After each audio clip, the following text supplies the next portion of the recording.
बिस्मिल्लाहिर्रहमानिर्रहीम, अस्सलाम वालेकुम, वेलकम बैक। और जनाब वाला आज हमारा लेक्चर नंबर 23 है, which is like I am very excited to announce कि ये हमारा सेकंड लास्ट लेक्चर है। इसके बाद हम इंशाल्लाह लास्ट लेक्चर की तरफ मूव होंगे और लास्ट लेक्चर में हम लोग एग्जाम के बारे में बात करेंगे। तो आज का topic is all about understanding Ansible, puppet and chef.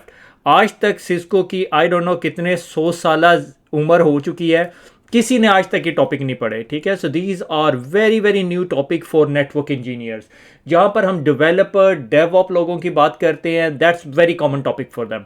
सिज एडमिन्स, स्पेशली लिनक्स बेस्ड सिज एडमिन्स के लिए ये कोई बहुत बड़ी रॉकेट साइंस नहीं है, it is day to day job. जिस तरह आपके लिए SNMP कन्फिगर करना है, इसी तरह उनके लिए Ansible, puppet and Chef configure करना है। So don't be very scared of these terms. So शुरू करते हैं आज हम नेटवर्क ऑटोमेशन का पार्ट। सो अगर आप याद करें कि हमारा जौन सा है ओल्ड ज़माना, ठीक है, ओल्ड ज़माने से मुराद रफली आज तक हम लोग क्या करते रहे हैं, CLI बेस्ड टूल को यूज़ करते हैं और वो काम करता है। ठीक है, अगर आपने फ़ोन कॉल करनी है, 999 डायल करना है, ऑपरेटर को डायल करना है, आप यूज़ कर सकते हो। कॉन्फ़िगरेशन करनी है किसी डिवाइस की, आप कर सकते हो। ठीक है, मगर अब मैं आपको चाहता हूं कि आप एक लीप ऑफ फेथ लें यहाँ पे मेरे साथ, थोड़ी देर के लिए आंखें बंद करें और रिज्यूम करें कि आप एक बहुत बड़े नेटवर्क का पार्ट है। ठीक है, और आप के पास हज़ारों के करीब डिवाइसेस हैं। अब आपने आंखें बंद की, आंखें नहीं खोली, ठीक है। तो अब आपका डे टू डे जॉब, आपकी टीम के अंदर 6-7 नेटवर्क इंजीनियर्स हैं और 24/7 आपका ऑपरेशन है और आपका काम जौन सा है वो कॉन्फ़िगरेशन करना है। तो हुआ ये कि एक बंदे ने जौन सा है जुमेरात की रात को एक डिवाइस में कॉन्फ़िगरेशन कर दी और उसके बाद जौन सा है वो जौन सा है चला गया छुट्टियों पे हफ्ते के लिए। ठीक है, आप लोग आए, डिवाइस सही से काम कर रही थी, एकदम को प्रॉब्लम होना शुरू हो गया और आपने कहा कि यार let me compare this router की कॉन्फ़िगरेशन दूसरी ब्रांच के राउटर के साथ। जब आपने कंपेयर की तो आपको नजर आया यार ये कॉन्फ़िगरेशन चेंज हुई है। तो आपके जहन के अंदर कौन कौन से क्वेश्चन आएंगे? ठीक है, आपके जहन में आएंगे यार किसने कॉन्फ़िगरेशन की, कैसे की, क्यों की, क्या मसला आ रहा था। ठीक है, अब आप आंखें खोल सकते हैं। सो ये लीप ऑफ फेथ है। Configuration of many devices creating challenges. Using a configuration mode in each device process with a hard work, attention, detail, good operational practices. So for example आपने कहा यार काशी भाई, इसका आंसर ये था कि जो जुमेरात को जिस नेटवर्क इंजीनियर ने कॉन्फ़िगरेशन चेंज की तो हमने जो से मल्टीपल फोल्डर्स बनाए हुए हैं। ठीक है, R1, R2, R3, R4। तो राउटर 1 में कॉन्फ़िगरेशन हुई तो राउटर 1 की अपडेटेड कॉन्फ़िगरेशन फाइल ये यहाँ पे पड़ी होगी। Absolutely it's a good practice. और ये सारे का सारा आपका मैनुअल प्रोसेस है। आपको क्या पता चला कि ये क्या चेंज थी, किस वजह से ये रिक्वायर्ड थी? तो ऐसे प्रॉब्लम आते हैं। अगर आपके स्मॉल नेटवर्क है जिसमें एक नेटवर्क इंजीनियर है, फॉरगेट अबाउट इट, आपके पास कोई चैलेंजेस नहीं है। आपके पास 20, 25, 50, 100 डिवाइसेस हैं, आप ही मैनेज करते हैं, आपके ब्रेन में सारी इंफॉर्मेशन है। जब इंफॉर्मेशन मल्टीपल नेटवर्क इंजीनियर्स के दरमियान जाना शुरू हो जाती है तो मसला बनाती है और उस मसले को कैसे टैकल करना है उसके लिए गुड ऑपरेशनल प्रैक्टिसेस लगा के आप काम कर सकते हो। ऑनेस्टली मैंने एक नेटवर्क में काम किया जहां पे 7000 नेटवर्क डिवाइसेस थी। नेटवर्क टीम भी इतनी बड़ी नहीं थी, 4 लोगों की नेटवर्क टीम थी।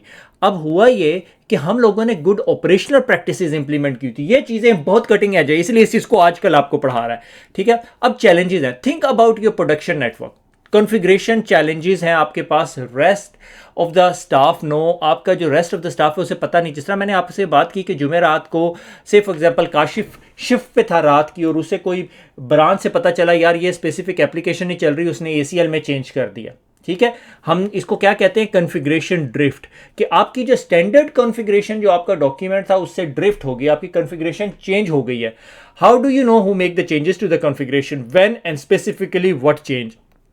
ये मसले हैं, ये सारे के सारे व्हेन एंड स्पेसिफिकली क्या चेंज की गई। सो अगर आप company of 1 engineer, no problem. What if more engineer changing और network is changing and growing, कि कल को एक और ब्रांच, कल को 4 ब्रांचेस डेवलप हो गई। हमने कहा काशिफ तूने ब्रांच A संभालनी है, आसिफ तूने ब्रांच B और ब्रांच C।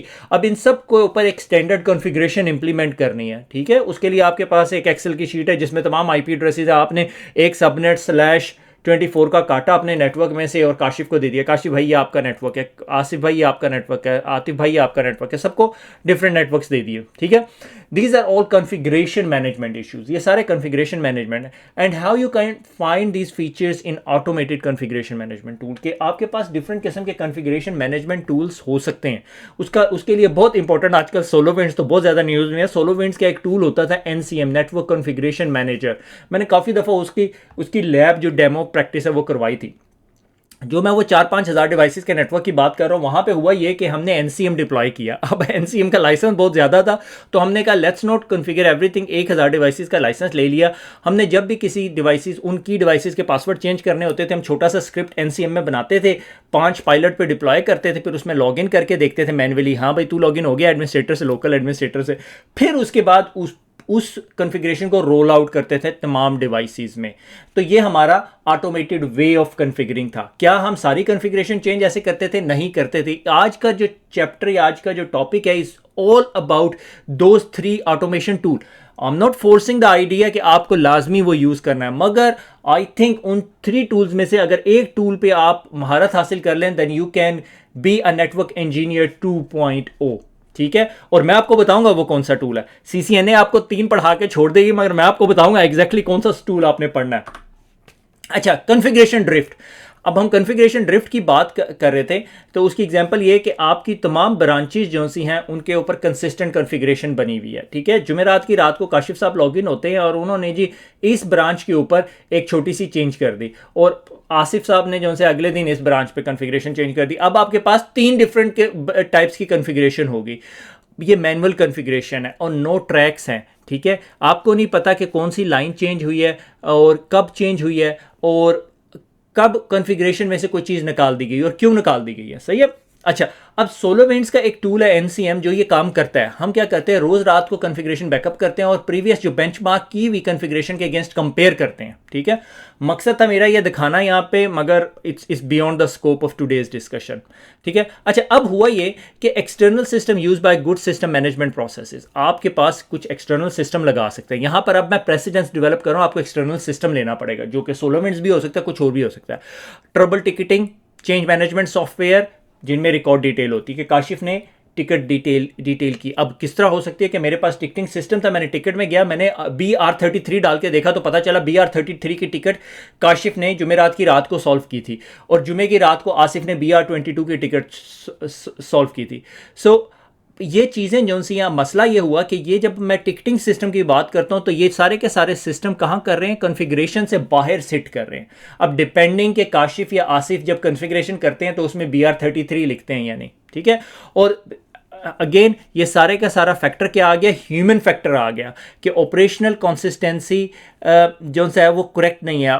एक ह्यूमन ने टिकट के अंदर वो इन्फॉर्मेशन नहीं डाली, आप कुछ नहीं कर सकते। ठीक है, और अगर आपने हिस्टोरिकली डाटा देखना है कि BR33 की कितनी दफ़ा कॉन्फ़िगरेशन चेंज हुई है, it's very very hard to do it, क्योंकि मे बी टिकटिंग सिस्टम के अंदर टिकट्स अवेलेबल नहीं है, कंसिस्टेंसी के साथ ये काम नहीं हो रहा। फिर आपको कौन सी लाइन किसने मॉडिफाई की है ये नहीं पता चल रहा। ठीक है, अभी अगर एनसीएम को मैं अपने जहन में लेकर आऊँ कि जहाँ मैंने 1000 डिवाइसेस कन्फिगर की थी, तो अगर मैंने ये देखना है कि ये डिवाइसेस चेंज हुई थी तो मुझे ये पता चलता है जी कल रात को जो बैकअप हुआ उसने बताया 12 लाइनें चेंज हुई थी। एग्जैक्टली बताएगा कौन सी 12 लाइनें चेंज हुई है, किसने चेंज की थी, दैट्स अनदर डिस्कशन। तो मुझे लॉग हिस्ट्री में जाके देखना पड़ रहा था कि कौन लॉग इन हो रहा है। ये एक और प्रॉब्लम जो अभी अभी मेरे जहन में आया। अच्छा, अब कॉन्फ़िगरेशन को बेहतर कॉन्फ़िगरेशन ड्रिफ्ट को अवॉइड करने के लिए सबसे बेहतर तरीका क्या है, बेटर कॉन्फ़िगरेशन मैनेजमेंट, अच्छी कॉन्फ़िगरेशन मैनेजमेंट हो। ठीक है, many medium to large organization क्या करती हैं, एक सेंट्रल फोल्डर बना देती हैं और BR21 BR22 23 सबकी कॉन्फ़िगरेशन पैकअप्स ये जो फाइल है वो यहाँ पे रख देती हैं।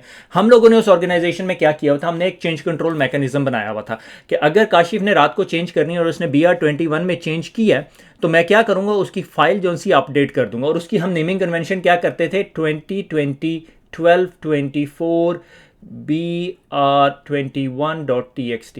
ठीक है, तो जिस तरह इसको BR21 के फोल्डर के अंदर ये सारी फाइल्स होंगी, BR21 की लास्ट तमाम कॉन्फ़िगरेशन, लास्ट 100 कॉन्फ़िगरेशन 200 कॉन्फ़िगरेशन पड़ी रहेंगी। इसी तरह BR22 का फोल्डर होगा, उसमें भी कॉन्फ़िगरेशन फाइल होगी। इससे मैं ये देख सकता हूँ कि ये 2 कॉन्फ़िगरेशन किसने की हुई है। ठीक है, तो अब नॉर्मली जब कॉन्फ़िगरेशन सेव करने लगते हैं तो नेटवर्क इंजीनियर को कहा हुआ था कि कॉन्फ़िगरेशन सेव करके वहाँ रखनी है, उसके बगैर चेंज कंट्रोल तो उन्हें सेव नहीं करना।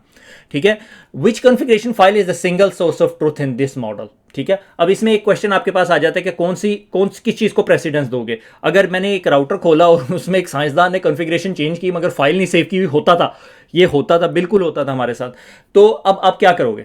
ठीक है, तो अगर आप बेस्ट प्रैक्टिसेस भी इंप्लीमेंट करते हो तो थोड़ी सी आपके पास इश्यूज आ जाते हैं। How we deal with the configuration on the router and server are different with one should go precedence. ठीक है, आपने रूल बनाया हुआ है कि BR21 की कॉन्फ़िगरेशन फाइल ये पड़ी है, राउटर की रियल टाइम कॉन्फ़िगरेशन देखिए उसमें डिफरेंस हुई, क्योंकि काशिफ साहब ने कॉन्फ़िगरेशन सेव कर दी मगर उसके बाद लास्ट एक कोई और छोटा सा चेंज करना था, वो उसने उसमें टपा दिया। ठीक है, तो करते हैं नेटवर्क, हम सारे करते हैं। अगर आप नेटवर्क इंजीनियर हो तो आप हंस रहे होंगे यहाँ पे, क्योंकि आप भी करते हैं। ठीक है, क्योंकि अब जब once you are in the flow, आप जो सा है ये प्रैक्टिसेस को अवॉइड नहीं कर सकते। अच्छा, कॉन्फ़िगरेशन मैनेजमेंट टूल जो से हैं वो वर्जन कंट्रोल सॉफ्टवेयर यूज़ करते हैं। जब भी आपकी कंपनी के अंदर कोई कॉन्फ़िगरेशन मैनेजमेंट टूल आप इंप्लीमेंट करोगे, हम अभी प्रोडक्ट का नाम नहीं ले रहे, ठीक है, 2 मैंने SolarWinds का नाम लिया, मगर SolarWinds आज नहीं पढ़ रहे हैं, आज हम और मोर ऑटोमेटेड टूल की बात करेंगे। ठीक है, तो वर्जन कंट्रोल का सॉफ्टवेयर जो सा है वो ट्रैक करता है changes on a centralize configuration file, और वो ये भी बताता है कि कौन सी स्पेसिफिक लाइन हुई है, कब हुई है, और ऑल दोज डिटेल। उसकी एक एग्जांपल जो सी है ये गिटहब है। ठीक है, गिटहब जो सा है पब्लिक रेपो है। अगर आपको गिटहब का नहीं पता तो उर्दू IT एकेडमी के ऊपर प्रोग्रामिंग फॉर नेटवर्क इंजीनियर्स की जो सीरीज़ अब हम रिज्यूम करेंगे CCNA के बाद, उसमें मैंने गिटहब पढ़ाना है। तो ये जो लिंक मैं यहाँ पे दूंगा ये सिर्फ GitHub programming for network engineers के, अभी तक मैंने गिटहब पढ़ाया नहीं है। मैं पहले एनसिबल पढ़ाऊंगा, उसके बाद गिटहब के ऊपर लेके जाऊंगा। तो इसमें आप ये अगर देखें तो आपको ये नज़र आ रहा है कि ये लाइंस रिमूव हुई हैं, ये लाइंस एडिट हुई हैं, और इसके बाद कॉन्फ़िगरेशन चेंजेस की एंट्री भी होगी कि किसने ये कॉन्फ़िगरेशन चेंज की है। ठीक है, तो ये बहुत इंपॉर्टेंट चीज़ है वर्जन कंट्रोल। इसको सिर्फ वर्जन कंट्रोल के कॉन्सेप्ट में देखें।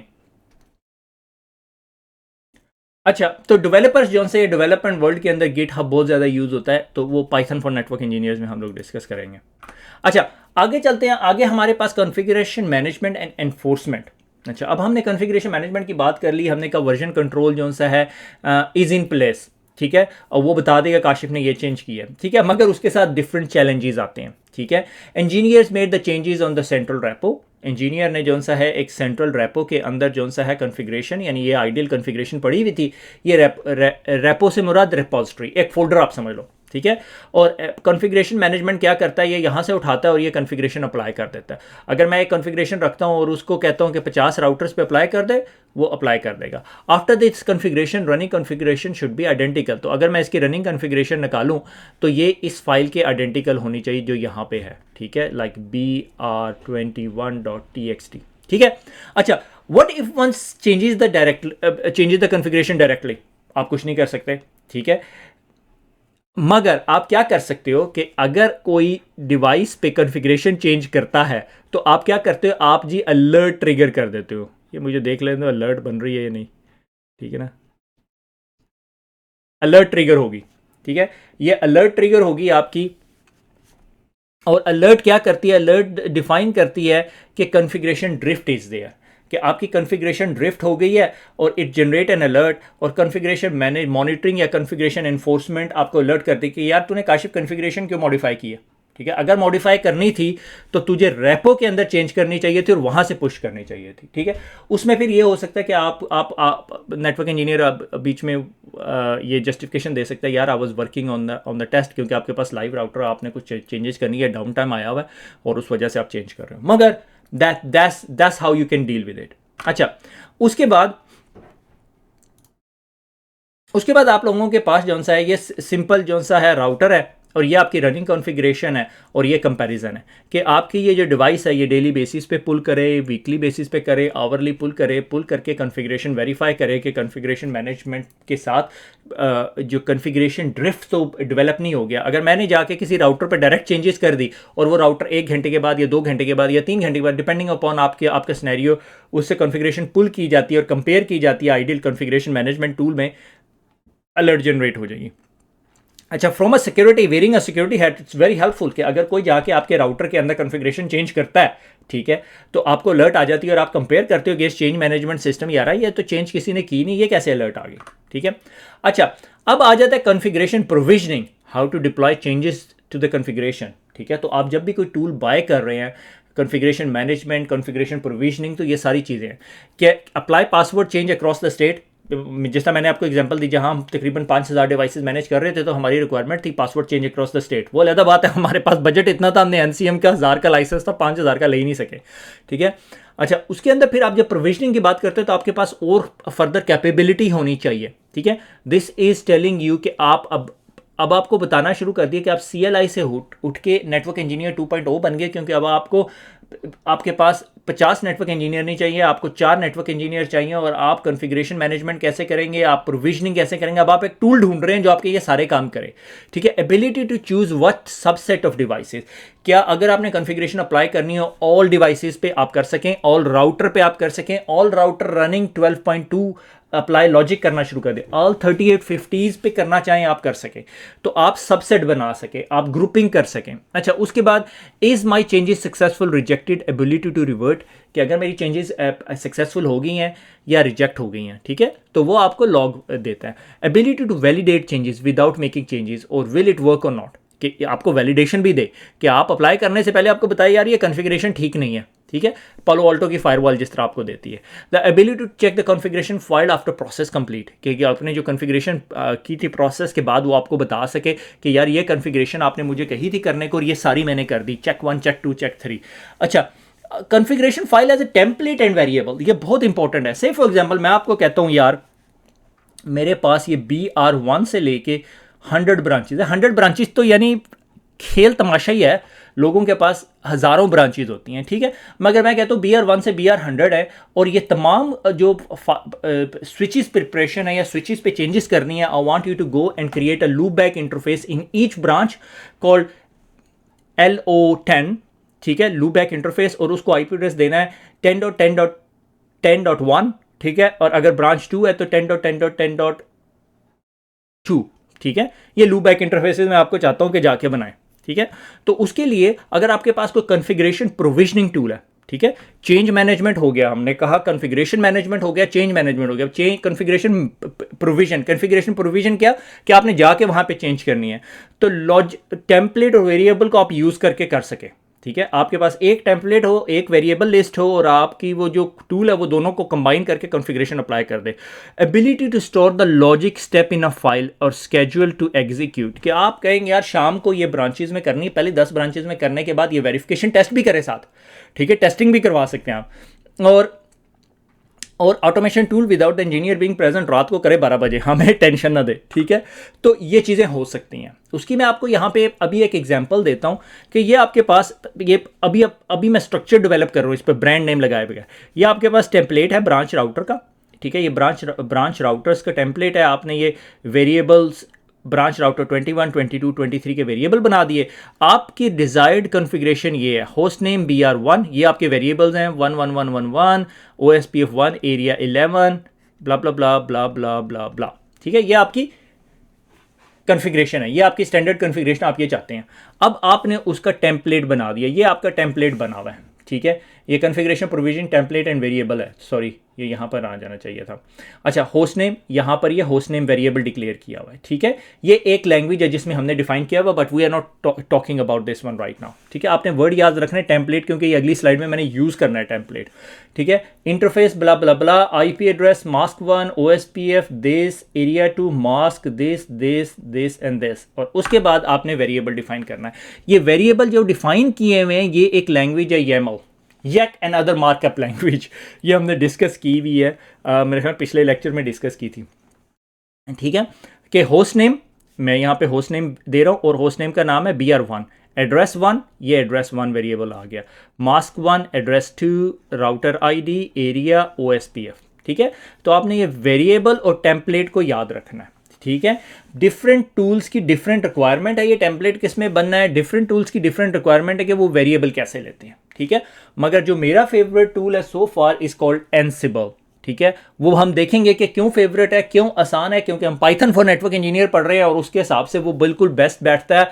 और बहुत सारी कंपनीज जो नेटवर्क इंजीनियरिंग की जो ऑटोमेशन की बात करती हैं, they are Ansible focus. Cisco ने भी एनसिबल का झंडा लहराता है। आई होप 3-1 साल के बाद 2022-23 के अंदर जब नया CCNA आएगा ना, तो उसके अंदर they would be a lot more labs, ठीक है। अच्छा, so configuration provisioning file that control configuration automation. सो सबसे पहले आपके पास सबसेट्स हो गए, ठीक है। आपने कहा ऑल डिवाइसेस, आपने कहा 3850s, आपने कहा जी 2900 के स्विचेस, ठीक है। उसके बाद आपके पास टेम्पलेट हो गया। टेम्पलेट क्या था? ये आपका टेम्पलेट है, ठीक है, जिसके अंदर कोई स्पेसिफिक हार्डकोर इन्फॉर्मेशन नहीं है मगर आपके इंटरफेसेस हैं, क्योंकि नॉर्मली आपके पास अगर 1000 ब्रांचेज हैं तो आप सब पे एक स्टैंडर्ड किस्म का ही हार्डवेयर लगाओगे, ठीक है। और उसके बाद आप वेरिएबल्स, वेरिएबल्स कौन से थे? ये वेरिएबल है, ठीक है। आप ये तीन चीज़ें इनपुट करते हो और उसके बाद एक्शन एंड प्रोग्राम करते हो और वो रोल आउट हो जाता है, ठीक है, कि स्विचेस पे एक कॉन्फ़िगरेशन कर दो, राउटर्स पे ये कॉन्फ़िगरेशन कर दो, टेक द वेरिएबल्स। सही हो गया, यहां तक बात समझ आ गई। अब let's talk about the tools that would allow you to do that, ठीक है। आपके पास टूल है कॉल एंसिबल, आपके पास टूल है कॉल पपेट, आपके पास टूल है कॉल शेफ, ठीक है। शेफ, पपेट, एंसिबल, ये तीनों के तीन टूल जो से यहाँ आपके लिए काम करेंगे। हम जो टॉपिक आज CCNA के एग्जाम के लिए बात करने लगे are capabilities of these configuration management tool. अच्छा, अब आप ये वर्ड अगर कॉन्फ़िगरेशन मैनेजमेंट जो सा है इन तीनों टूल्स के पास लेके जाओ ना, तो ये सबसे पहले माइंड करेगा, ठीक है, क्योंकि मेरे ख्याल में ये सबसे ओल्डेस्ट है। ये कहते हैं कि हम लोग ऑटोमेशन है, हम कॉन्फ़िगरेशन मैनेजमेंट से भी एडवांस्ड हैं, ठीक है। ये सारे configuration management and automation tool हैं और ये जो से हैं डेवलपमेंट के वर्ल्ड के अंदर काफ़ी अरसे से यूज़ हो रहे हैं। एंसिबल मोस्ट लेटेस्ट टूल है और I think it's more free as compare to other tools. So आज हम अगर बात करें तो कॉन्फ़िगरेशन मैनेजमेंट टूल्स हैं ये दोनों के दो, तीनों के तीन, और some free and paid option. इनको फ्री तरीके से भी आप इस्तेमाल कर सकते हो up to limited feature set, और उसके बाद इसको पेड वर्जन भी है, और इनमें सबसे ज़्यादा मेरे ख्याल में महंगा जो है वो शेफ है। अच्छा, अगर हम एंसिबल की बात करें तो एंसिबल के अंदर एक कॉन्सेप्ट है, इस कॉल्ड इन्वेंट्री। आपको इन्वेंट्री याद आ रही है? सबसेट, जिसको मैंने कहा था लिस्ट ऑफ फाइल्स। फिर उसके अंदर एक टर्म यूज होती है टेम्पलेट, जिसमें हमें टेम्पलेट का हमें पता है, हमने पीछे देखा था टेम्पलेट। और उसके बाद वेरिएबल्स, आपने वेरिएबल्स डिफाइन कर दी। उसके बाद आपके पास एक टर्म होती है called play book. Play book एक ऐसी बुक होती है, वो भी YAML के अंदर लिखी जाती है, ठीक है, YAML के अंदर प्ले बुक लिखी जाती है इसके अंदर एंसिबल में। और इसकी एग्जैक्ट लैब हम लोग करेंगे प्रोग्रामिंग फॉर नेटवर्क इंजीनियर्स के सेक्शन के अंदर। हमारी वो सीरीज यहाँ पे रुकी हुई है कि अब मैंने एंसिबल पढ़ाना है कि एंसिबल इंस्टॉल कैसे करना है, कॉन्फ़िगर कैसे करना है और सारा कुछ।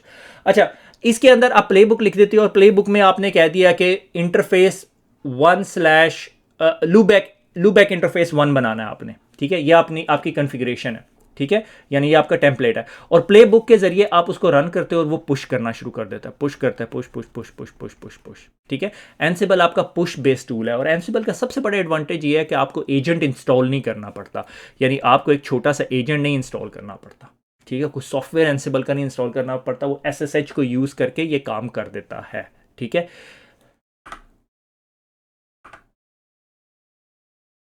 अच्छा जी, एक सेकेंड, एंड शो डिस्कार्ड,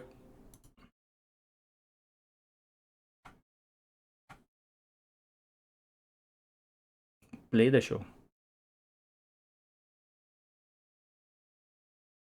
अच्छा, free, open source and paid version. Paid version जो एंसिबल का है उसे कहते हैं टावर, ठीक है। और इसके अंदर जो सा है हमारे पास प्ले बुक का कॉन्सेप्ट है, which is action and logic applied what Ansible should do, ठीक है। इन्वेंट्री, डिवाइस का host name along with the device role and subnets. Template using a Jinja 2 language, जिंगा 2 लैंग्वेज यूज होती है to template configuration variable, जो आपको पीछे दिखाया वो जिंगा 2 का फॉर्मेट था। और using YAML a file can list, ठीक है, कि क्या क्या एक्शंस इसने वेरिएबल्स परफॉर्म करने हैं, BR1, BR2, BR3, ठीक है। ये सॉर्ट ऑफ इन्वेंट्री फाइल है, ठीक है। ये जो मैं इन्वेंट्री की बात कर रहा हूँ ना, ये इन्वेंट्री फाइल है। सॉरी, मेरी जो सी ऑटोमेशन है ना थोड़ी एनिमेशन वो इसकी थोड़ी ख़राब हुई है। ये वेब सर्वर्स हैं और UITA एग्जाम्पल, UITA2 और ये DB सर्वर्स हैं। अब अगर मैं कल को ये प्ले बुक के अंदर ये बताना चाहूँ कि वेब सर्वर्स को रीस्टार्ट करा दो, तो ये वेब सर्वर के अंदर जितनी डिवाइसेस कन्फिगर होंगी वो सारी की सारी रीस्टार्ट होगी। ये इन्वेंट्री सबसेट की जो मैं बात कर रहा था। आप यहाँ कह रहे होगे यार ये तो राउटर स्विचेस की बात हो रही थी, यहाँ सर्वर्स की कहाँ से आनी शुरू होगी? तो जनाबे वाला, ये जो राउट एंसिबल है is capable of doing all of these things. ये तीनों टूल्स जो से are not very very specific to network, they are specific to Linux world और अ डेवलपमेंट वर्ल्ड, ठीक है। अच्छा, इधर से थोड़ा सा अब हम आगे चलते हैं पपेट की तरफ। अच्छा, पपेट क्या करता है? पपेट लिनक्स पपेट मास्टर, अच्छा लिनक्स बेस्ड टूल है, और अगर आपका पेड वर्जन पे जाते हैं तो आपको पपेट मास्टर के ऊपर प्रोडक्शन में रन करना पड़ेगा। और पपेट की डोमेन स्पेसिफिक DSL हम उसे कहते हैं, डोमेन स्पेसिफिक लैंग्वेज है और एजेंट बेस्ड आर्किटेक्चर है। मगर अभी रिसेंटली पपेट ने कहा कि हम एजेंट लेस भी कर सकते हैं, उसके लिए आपको बीच में प्रॉक्सी लगानी पड़ती है। जिससे प्रॉक्सी की बात आती है मेरे दिमाग में complexity, let's keep it easy, let's keep it simple, ठीक है। तो इसीलिए मेरे नज़दीक it's not a best option for network engineer. Not every Cisco OS support agent, ठीक है। नेक्सस के अंदर आप पपेट का एजेंट इंस्टॉल कर सकते हो, मगर ये पपेट क्या कहता है कि प्रॉक्सी एजेंट इंस्टॉल करके देख लें आप लोग, ठीक है। अच्छा, ये जो टर्म्स यूज़ करता है ये मैनिफेस्ट की टर्म यूज़ करता है। मैनिफेस्ट क्या है कि डिजायर्ड स्टेट, क्या आपने कॉन्फ़िगरेशन क्या करनी है। Resource class and modules, component of manifest, manifest के सब कंपोनेंट है जिसमें रिसोर्सेज है, तो आपको पता चल रहा है ये इन्वेंट्री लिस्ट है, ठीक है, क्या करना है। और उसके बाद template allow generate manifest substituting variables लगा के मल्टीप्लाई अप्लाई करके राउटर 1 राउटर 2 राउटर 3 आप ये काम कर सकते हो, ठीक है। तो यहाँ पर ये एक सेकंड टूल आपके पास अवेलेबल है जो ये काम कर सकता है, ठीक है। ये सॉर्ट ऑफ कॉन्फ़िगरेशन है। Let me clear up the ink on here, ठीक है। तो ये जो सा है ना, ये पुल बेस्ड है, वो पुश कर रहे थे, ये पुल बेस्ड है क्योंकि ये नॉर्मली स्टार्ट एन एजेंट, ठीक है, build a file, start an agent, और एजेंट जो से जो ये इन्फॉर्मेशन पुल करते हैं और उसको बताते हैं ये कॉन्फ़िगरेशन अप्लाई कर लो, मैनिफेस्ट टेम्पलेट वेरिएबल्स अप्लाई की, जैसा प्ले बुक थी हमारे पास, ठीक है। आप एनसिबल को फ्रेमवर्क लेके चलो तो आपको ये बात समझ आ रही है, मगर ये पुल बेस्ड है, इसके पास एजेंट है। मगर ये लोग सजेस्ट करते हैं कि हमारे पास जो सा है प्रॉक्सी अवेलेबिलिटी है, हम प्रॉक्सी अप्लाई करते हैं, यहाँ पर आपकी प्रॉक्सी रख देता है और आप इस प्रॉक्सी को कहते हो और प्रॉक्सी SSH कनेक्शन करता है, मगर इस स्लाइटली मैसी, ठीक है। उसके बाद आ जाता है आपके पास Chef uses a similar architecture as Puppet, इसके पास भी एजेंट होता है, ठीक है। और शेफ ऑटोमेट इज़ अ की प्रोडक्ट, और मेरे नज़दीक this is very very mature. ये जो सा है एक और टूल है टेराफॉर्म जो क्लाउड बेस्ड प्रोसेस की ऑटोमेशन में यूज़ होता है। तो these guys are playing that type of field which is very very advance, ठीक है। Puppet domain specific language use करनी पड़ती है, एजेंट बेस्ड इसका आर्किटेक्चर है, not every Cisco support proxy agent options. अच्छा, इसके अंदर भी कॉन्फ़िगरेशन ऑब्जेक्ट्स एंड इंग्रेडिएंट, आप रिसोर्सेज, शेफ है इस वजह से, रिसोर्सेज, रेसिपी, कुक बुक और रन लिस्ट, ठीक है।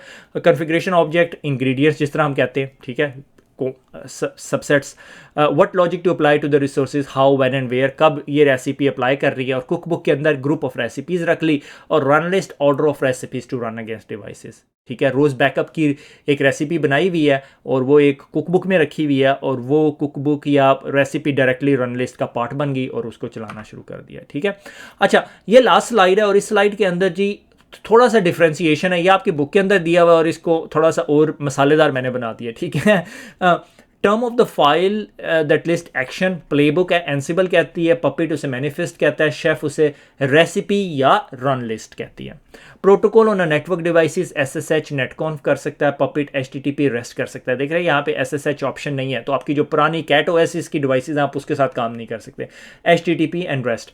अच्छा, use agent on agent less, chef को डेफिनेटली एजेंट चाहिए, पपेट क्लेम करता है प्रॉक्सी के साथ काम करता है, और एंसिबल प्योरली एजेंट लेस है, ये पुश करते हैं, ये दोनों पुल करते हैं क्योंकि उनके पास एजेंट है। अच्छा, थोड़ा सा और स्लाइड कंपैरिजन, कॉन्फ़िगरेशन लैंग्वेज, ये स्पेसिफिक इनकी लैंग्वेज है और रूबी को नॉर्मली यूज़ करता है, इसी तरह पपेट बेस्ड है। एंसिबल और सॉल्ट स्टैक, आप सोच रहे होंगे सॉल्ट स्टैक तो पढ़ाया ही नहीं भाई, ये एक और टूल है, इसके साथ एक और टेराफॉर्म, मैंने सोचा दो और ऐड कर दूं, मैंने कहा ज़्यादा कन्फ्यूजन हो जाएगी, ठीक है। Master agent, agent less, Ansible की प्राइस लो है। तो यहाँ तक मैं आपको थोड़ा सा बाइस्ड होकर आपको कहूँगा कि Ansible is a tool that you need to investigate in, cheap है, ईजी है, फ्री टू यूज़ है, आप इसको इंस्टॉल करके अपने नेटवर्क के अंदर 2-4 डिवाइसेस के साथ खेलना शुरू कर दें, मगर उसके लिए आपको 3-4 चीज़ें चाहिए। लिनक्स की मशीन चाहिए, ठीक है, आपको एजेंट नहीं चाहिए, आपको एंसिबल की अंडरस्टैंडिंग चाहिए जो कि प्रोग्रामिंग फॉर नेटवर्क इंजीनियर्स में इंशाल्लाह मिल जाएगी आपको, और उसके बाद आपको थोड़ी सी YAML पे हाथ सीधा होना चाहिए, ठीक है, और आप प्ले बुक बना के उसको रन कर सकते हैं। यहाँ पर हम लेक्चर का इख्तिताम करते हैं, हमारा जो CCN है ये फिनिश हो गया, तो खुश रहें, दुआओं में याद रखिएगा, फिर मुलाकात होगी, अल्लाह हाफिज़।